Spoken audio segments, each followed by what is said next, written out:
Bom, o conceito de relações de escala é tão comum e tão presente na vida cotidiana que muitas vezes a gente nem percebe que ele existe e não analisa de forma adequada ou com a profundidade adequada. Mas a gente percebe no dia a dia esses conceitos que são tão comuns que passam despercebidos. Uma forma interessante de a gente apresentar esse conceito de escala é observando como ele aparece no corpo humano. Vamos supor que a gente pense num halterofilista, né? Uma pessoa que vai levantar uma carga muito grande. Geralmente a gente associa a uma pessoa de porte grande, então ela é alta, muito musculosa, o corpo de dimensões grandes, mas ainda assim é um ser humano, né? Então, guarda as proporções do ser humano. Quando a gente pensa numa outra figura mais frágil, digamos, a gente não imagina que ela consiga levantar o mesmo peso. Ela vai levantar um peso muito menor, né? Porque a gente tem essa intuição sobre o tamanho da pessoa, suas proporções e o peso que ela consegue levantar. Isso está relacionado ao fato de que a estrutura muscular do ser humano ela apresenta algumas características importantes, né? A força que uma pessoa consegue exercer, ela está associada à estrutura dos músculos, e os músculos são feitos de fibras. Aqui a gente vê um corte transversal de um músculo e tem conjuntos de fibras que formam esse tecido muscular. O que acontece? O corpo humano tem uma quantidade de fibras que é mais ou menos estabelecida. E quando você nasce, você tem aquele número de fibras e isso não deve mudar muito ao longo da vida. Então, o que faz a diferença entre uma pessoa mais forte, mais musculosa e uma pessoa menos musculosa? É o tamanho dessas fibras. Uma fibra de alguém que pratica exercícios físicos frequentemente, ela é mais espessa, ela tem uma área transversal maior. Então, a força que alguém consegue exercer está associada, geralmente, ao fato de que essa área transversal do músculo é maior. Bom, agora a gente vai incluir nessa discussão as características de escala do corpo humano. Existem proporções, né, que são estudadas já há muito tempo. A gente tem aqui a figura do homem vitruviano, associada a Leonardo da Vinci, em geral, porque ele foi um dos primeiros a estudar em detalhes a anatomia do corpo humano para poder aperfeiçoar suas técnicas de escultura e de pintura, além do interesse científico que ele tinha sobre isso, né? Então, ele foi um dos primeiros a estudar. Esse aqui é uma página de um dos seus cadernos.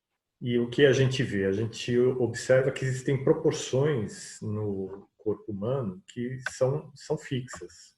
Então, a razão entre altura e largura, vamos dizer, do corpo humano é mais ou menos fixa. A gente pode, então, se perguntar, por exemplo, de uma figura bastante conhecida, que é o Super-Homem, né? Uma figura de revistas em quadrinhos e de filmes de ficção. A gente pode se perguntar, o Super-Homem pode existir? Essa é uma pergunta interessante. Por que a gente chama o Super-Homem de Super-Homem? Porque ele, em toda a sua estrutura, ele aparenta ser um homem. Ele tem as proporções físicas de um homem.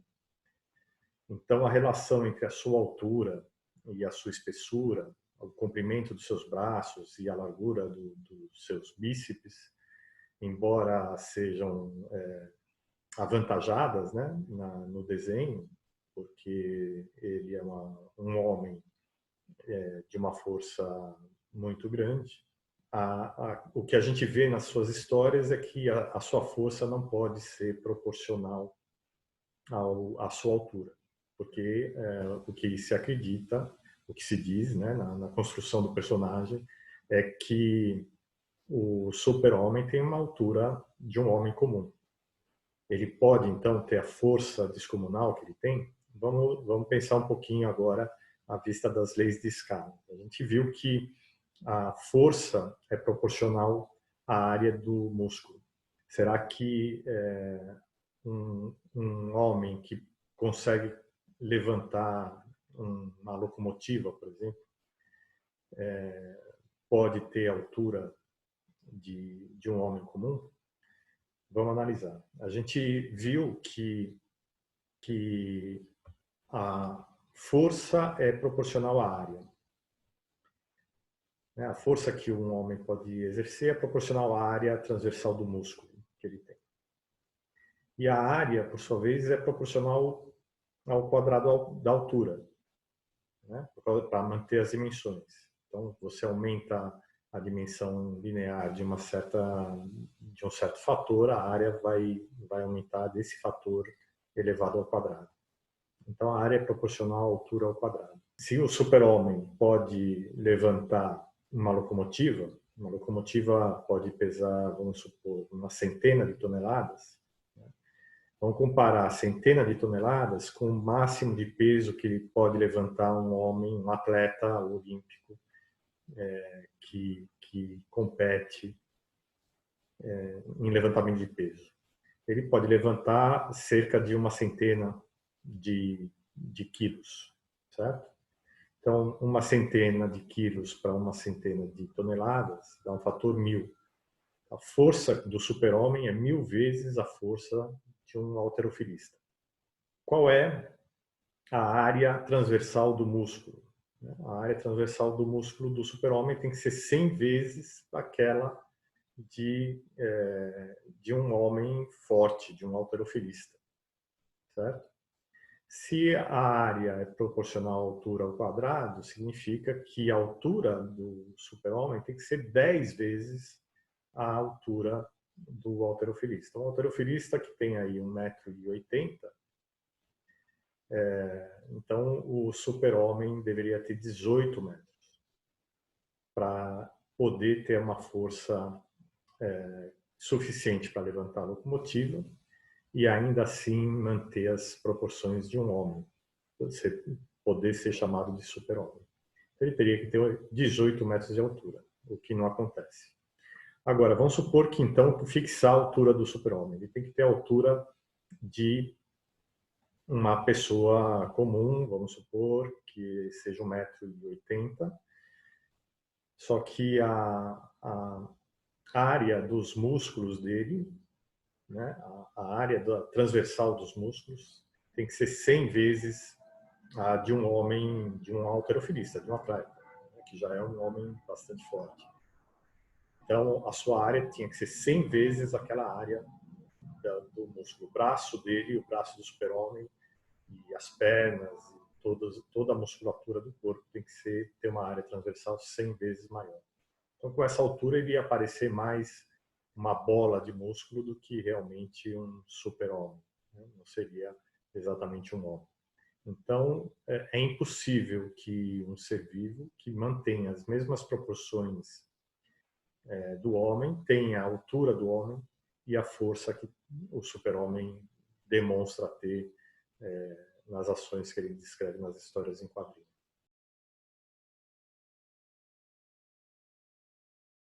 Uma coisa bastante interessante sobre essas relações de escala é que a gente pode mais ou menos prever a força máxima que uma pessoa pode conseguir, dependendo da sua massa, né? A gente viu que existe uma proporção entre força e área muscular, existe uma proporção entre a área e a altura, e daí também a gente pode tirar que existe uma proporção entre a área e o volume corporal e, portanto, a massa, né? Já que o tecido de que somos feitos tem mais ou menos a mesma densidade, a massa corporal e o peso da pessoa. Então, existe uma relação direta entre o peso que uma pessoa pode levantar e o seu próprio peso, o peso do seu corpo. Isso foi estudado num trabalho científico, observando o resultado da competição de levantamento de peso numa Olimpíada. E o resultado está colocado aqui para várias categorias diferentes nessa competição, que você tem desde pesos mais leves até os mais pesados. Tem o peso levantado pelo campeão naquela Olimpíada, pelo campeão, medalha de ouro, no levantamento de peso, para cada uma das categorias. Então, a gente tem aqui 6 categorias, e quando você coloca num gráfico o peso, né, a massa do corpo do atleta, e no outro eixo a força, né, relacionada ao peso que ele conseguiu levantar, o peso máximo que ele conseguiu levantar, a gente observa que dá uma linha reta. Essa linha reta demonstra que existe essa relação de escala.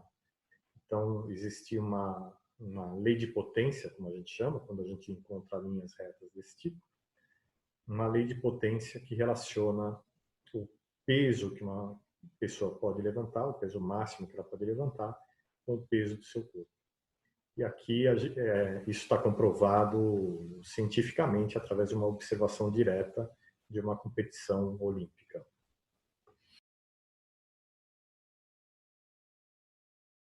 O estudo do homem vitruviano mostrou uma série de relações entre as dimensões do corpo humano, inclusive a relação entre altura, largura dos ombros, comprimento dos braços, largura dos bíceps.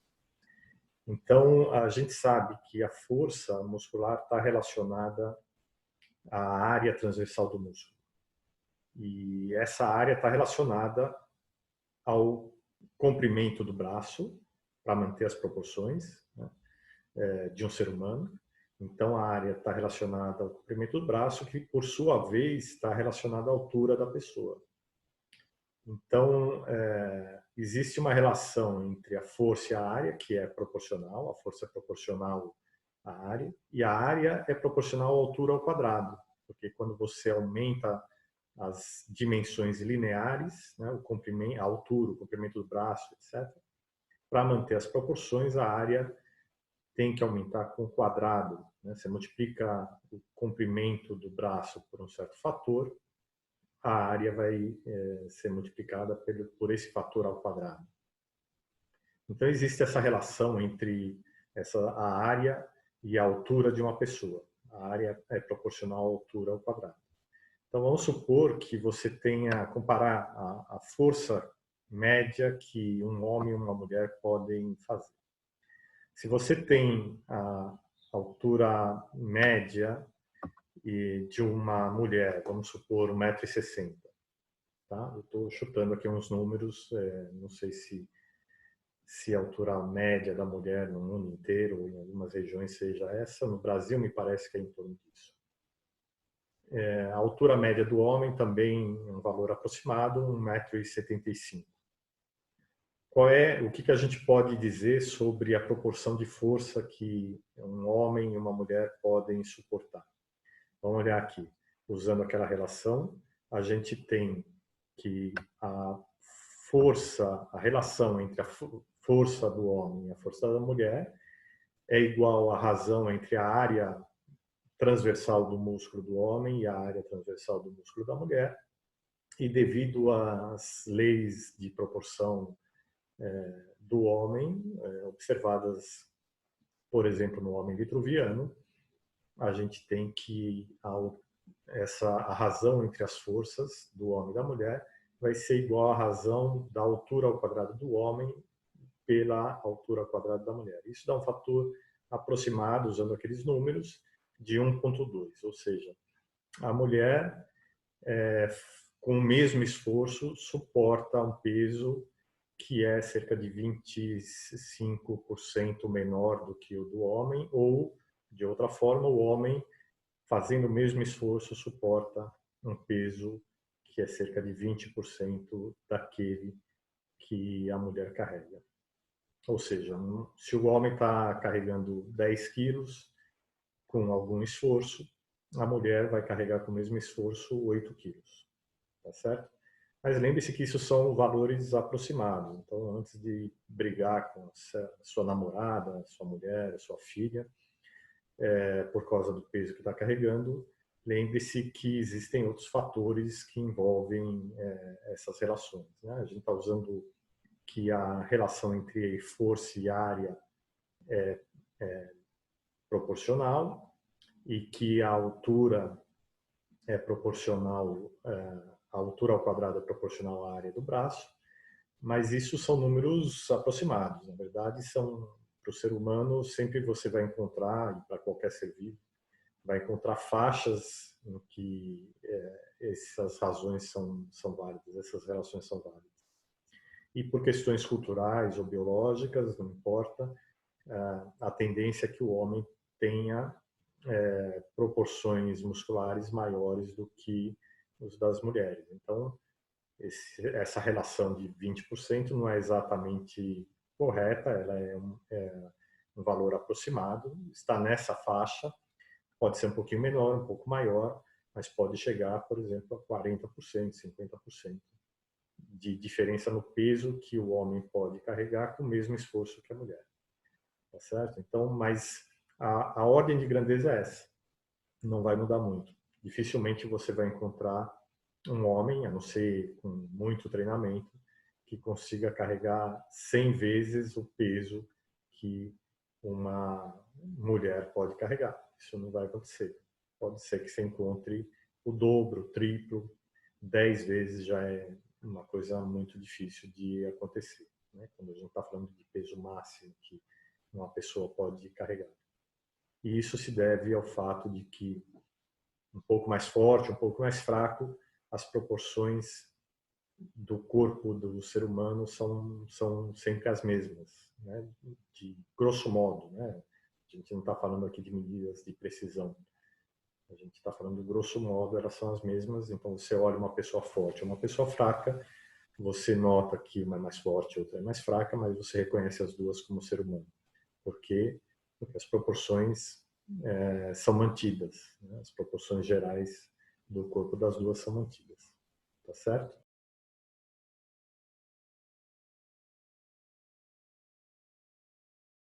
Bom, até agora a gente viu várias relações de escala nos seres vivos, de modo geral, em especial na estrutura do homem, né, na estrutura física do homem. Mas é só isso, só nos seres vivos, né, que a gente pode encontrar essas estruturas de escala? Não. A gente encontra também em vários sistemas físicos, né? A gente pode usar essas relações para descobrir coisas muito interessantes. Em geral, as relações de escalas aparecem de forma muito clara em forças que obedecem a uma lei de potência das distâncias. Então, vamos ver um pouquinho como é que isso funciona. Bom, então vamos ver aqui a aplicação das leis de escala em sistemas físicos, em particular da mecânica clássica. E a gente vai partir aqui de uma equação básica da mecânica clássica, que está relacionada à segunda lei de Newton, a famosa força igual a massa vezes aceleração. A aceleração é a variação de velocidade no tempo. Então, a gente tem essa relação, massa vezes a variação da velocidade no tempo igual a força. Vamos escolher uma força que tenha um módulo que siga uma lei de potência, uma constante K vezes R elevado a uma outra constante A. E aí a gente fica com essa equação aqui, onde esse F chapéu é o versor na direção F, né? Como a variação da velocidade é sempre na direção da força, a gente pode eliminar aqui a notação vetorial temporariamente e fica com a relação aqui na equação 5. Né? Massa vezes a derivada da velocidade em relação ao tempo igual a uma constante K vezes R elevado a uma constante A, que é o expoente aí da lei de força. Agora a gente tem a velocidade, a derivada de r em relação a t, substituindo nessa equação, a gente fica com essa expressão aqui. E agora vamos analisar. Então, isso aqui nada mais é do que a segunda lei de Newton, especializada para uma força que segue uma lei de potência R elevado a A, onde A pode ser um expoente qualquer, positivo ou negativo. E agora vamos estudar como essa lei se transforma quando a gente faz uma transformação das coordenadas por uma escala. O que significa transformação por escala? A gente vai passar das coordenadas R para R', que é lambda vezes R, uma constante multiplicando R. E T também vai para T' igual a uma constante, que em princípio pode ser diferente, Ni vezes T. Né? Então, a gente obtém como resultado a nova equação de Newton, né, da segunda lei, agora nas variáveis R' e no tempo T'. O que a gente quer é que a segunda lei continue sendo válida. Então, a gente pode reescrever as duas equações depois da transformação e antes da transformação aqui. Né? Basta pegar esse termo e passar para o lado de cá. E elas têm que ser iguais. Isso significa que as duas equações permanecem válidas mesmo depois da transformação. Agora, para que isso seja verdadeiro, e considerando que as constantes que estão associadas aqui à transformação de escala sejam arbitrárias, lambda e mi podem ser quaisquer, essa igualdade só é válida se os dois lados forem iguais a uma constante. Vamos colocar zero como sendo essa constante aqui. Tá certo? Então, se essa equação tem que ser válida para qualquer que seja R' e T', ou seja, quaisquer que sejam lambda e mi. E para que isso seja verdadeiro, a gente tem que ter que a dimensão T' elevado a menos 2, porque aparece aqui ao quadrado e no denominador, tem que ser proporcional a R' elevado a menos 2. Ou seja, quando a gente faz a transformação, as escalas de transformação tem que ser tais que isso aqui seja uma constante multiplicando a equação inicial, que é essa aqui. Tá? Para que seja sempre igual a zero e válido em qualquer situação. Isso só vai ser verdadeiro nessa situação aqui. T' elevado a menos 2 tem que ser proporcional a R' elevado a menos 1. Tá certo? Então, essa é a relação que a gente tem para que a segunda lei de Newton seja válida depois da transformação de escala. O sinal lambda, o sinal til aqui significa proporcionalidade. Tá? Bom, agora tem um detalhe importante. A gente manteve M e K constantes. Né? K é sempre uma constante associada à força que vai ajustar as unidades para que seja igual ao que se espera de uma força, né, a unidade de força. E M é a unidade de massa. Como elas são fixas, a gente não considera que elas variem, significa o quê? As unidades de medida, as unidades em que a gente representa o sistema, são fixas. Tá? Então, quando a gente faz a transformação de RT para R', T', o que a gente está fazendo é mudar exatamente o tamanho do sistema. O sistema aumenta, as distâncias e os tempos são maiores, mas a unidade de medida é a mesma. Tá certo? Então, maiores ou menores, né? Porque as constantes podem ser maiores do que 1 ou menores do que 1. Então, a gente muda a escala do sistema, mas as unidades permanecem, a unidade de medida permanece a mesma. Isso que significa essa mudança de escala. Então, vamos agora aplicar para dois casos. Tá? Um é o da gravitação. Na gravitação, a gente sabe que a gente tem planetas como Mercúrio, Terra e Plutão que têm órbitas bem diferentes. Né? O tamanho da órbita é muito diferente, mas todas são elipses. Então, a lei de Newton, a segunda lei de Newton, permanece válida, claramente, e ela é invariante pelo tamanho, porque a gente tem órbitas e tamanhos bem diferentes, mas todas elas levam a elipses. A única coisa que muda é a escala em que essa elipse é descrita. Agora, então, esse sistema deve ser invariante por transformação de escala. A gente sabe que a força gravitacional vai com R a menos 2, então A, na expressão que a gente tem aqui da força, certo? A gente tem a expressão da força aqui, K R elevado a A tem que ser menos 2, porque a força vai com o inverso do quadrado da distância. Então, a gente substitui menos 2 na expressão que a gente tem aqui. Quando a gente substitui menos 2, vai ficar menos 3 aqui. E a gente fica com t elevado a menos 2 proporcional a r a menos 3, ou t ao quadrado proporcional a r. Isso aqui é exatamente o que diz uma das leis de Kepler para a gravitação universal. A gente obtém, simplesmente por uma análise dimensional, a lei de Kepler. Né? E pelo fato de que a gente sabe que a força gravitacional, o campo gravitacional, é invariante por escala.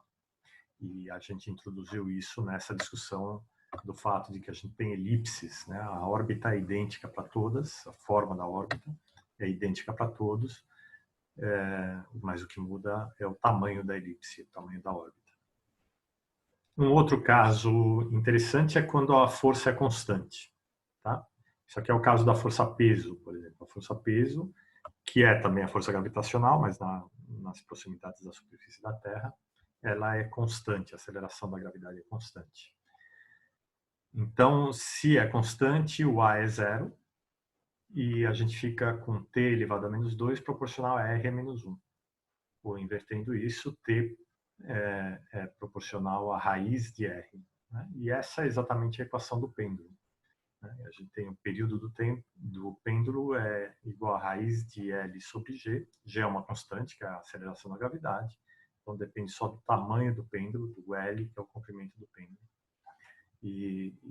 Então, essa análise dimensional mostra que a gente deve esperar essa relação entre período e comprimento do pêndulo.